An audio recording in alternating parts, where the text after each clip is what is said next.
Hello children, how are you all? I hope you all are doing really good. So children, in English grammar, today we are going to start our next chapter, which is verbs, be, has and do.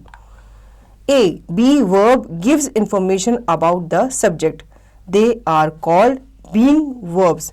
बच्चों be जो होता है वो हमारे subject के बारे में बताता है कि वो क्या है, ठीक है, उसके होने के बारे में बताता है. जैसे कि आई एम अ नर्स, वो क्या है, एक नर्स है. आई एम अ डॉक्टर, वो क्या है, एक डॉक्टर है. दे आर बर्ड्स, वहाँ पे क्या है, वो बर्ड्स हैं. हु इज ही, अब उससे पूछा गया कि तुम कौन हो. ही इज अ क्लाउन, वो क्या है, एक क्लाउन है, एक जोकर है. M is used with I and is used with singular nouns and pronouns. R is used with plural nouns and pronouns. R is used with you in both singular and plural form. बच्चों M जो होता है वो कहाँ पे use होता है, I के साथ यूज होता है. is यूज होता है सिंगुलर नाउन के साथ और प्रोनाउन के साथ, ठीक है. R हम यूज करते हैं जब हम प्लूरल नाउन को दर्शा रहे होते हैं, ठीक है, या फिर प्लूरल प्रोनाउन को दर्शा रहे होते हैं. बहुत सारी चीज़ों को हम दर्शा रहे होते हैं या बहुत सारे लोगों के बारे में हम बात कर रहे होते हैं.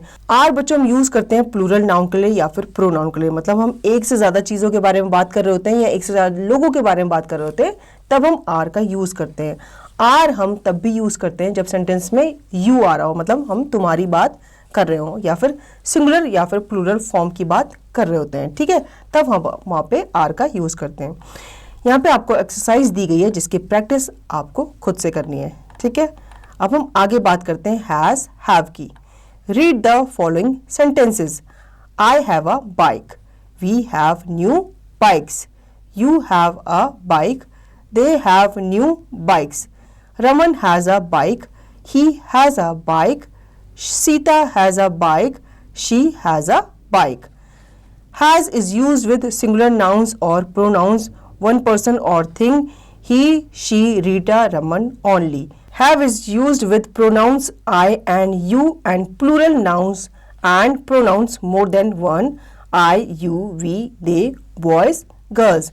बच्चों has जो है वो हम सिंगुलर नाउन के लिए या फिर प्रोनाउन के लिए यूज़ करते हैं, मतलब एक चीज़ के लिए या एक इंसान के लिए, एक पर्सन के लिए हम हैज़ यूज़ करते हैं, जैसे कि he, she, Rita, Raman only. Have जो है वो हम प्रोनाउन के लिए यूज़ करते हैं और प्लूरल नाउन के लिए यूज़ करते हैं, ठीक है, मतलब एक से ज़्यादा चीज़ों के बारे में अगर हम बात कर रहे हैं तो वहाँ पे हम क्या लगाते हैं, हैव लगाते हैं, और हम आई और यू के साथ भी हैव लगाते हैं, ठीक है. यहाँ पर डेफिनेशन दी गई है. Has and have are verbs that tell us what people have और possess. They are called having verbs also. अब यहाँ पे डेफिनेशन बताई गई है कि हैज़ और हैव जो है वो ऐसी चीज़ के बारे में दर्शाते हैं जो हमारा उसमें हक बताती है, पोजीशन बताती है, ठीक है. जैसे कि मेरी बुक, ये मेरी क्या है, बुक है, दिस इज माई बुक, तो मेरा हक उस बुक पे है या वो बुक जो है वो मुझसे बिलोंग करती है. तो हैज़ और हैव हमारी बिलोंगिंग को, कोई चीज़ जो हमसे बिलोंग करती है या कोई चीज़ किसी और से बिलोंग करती है, पोजेस करती है, उसे दर्शाती है.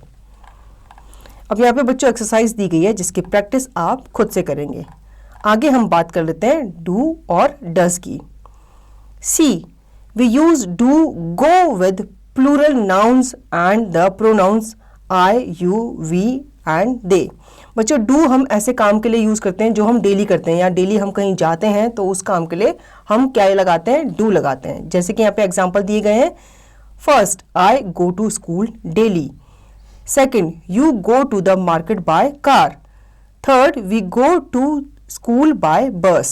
Fourth, the girls do their work neatly. Fifth, they do their work neatly. बच्चों ऐसा काम जो डेली हो रहा है, ठीक है, डेली किया जाता है, उसके बारे में हमें यहाँ पे बताया गया है और हम वहाँ पे क्या यूज़ करते हैं, डू या फिर गो का इस्तेमाल करते हैं.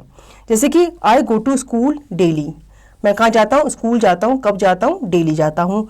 You go to the market by car, तुम कार से कहाँ जाते हो, मार्केट जाते हो.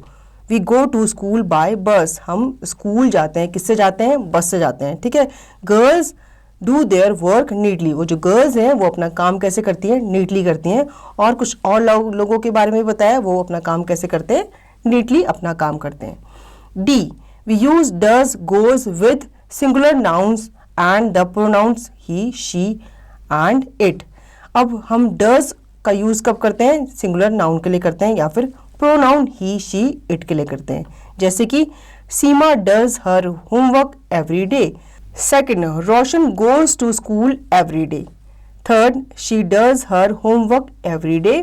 Fourth, he goes to market every day. Fifth, the maid does her work every day. तो बच्चों यहाँ पे भी डेली होने वाले काम को दर्शाया गया है, ठीक है, लेकिन यहाँ पे हमने किसका इस्तेमाल किया, डज का, गोज का इस्तेमाल किया। और डज और गोज हम किसके साथ लगाते हैं, हम सिंगुलर नाउन के साथ लगाते हैं या फिर प्रोनाउन ही शी और इट के साथ लगाते हैं, ठीक है। जैसे यहाँ पे आपने सेंटेंसेस देखे, उसमें एग्जाम्पल के थ्रू आप समझ गए होंगे कि हम डज का और गोज का इस्तेमाल कहाँ पे करते हैं। तो बच्चों आई होप आपको ये चैप्टर अच्छे से समझ में आया होगा। अब इसका रिवीजन और इसकी एक्सरसाइज की प्रैक्टिस आप खुद से करेंगे।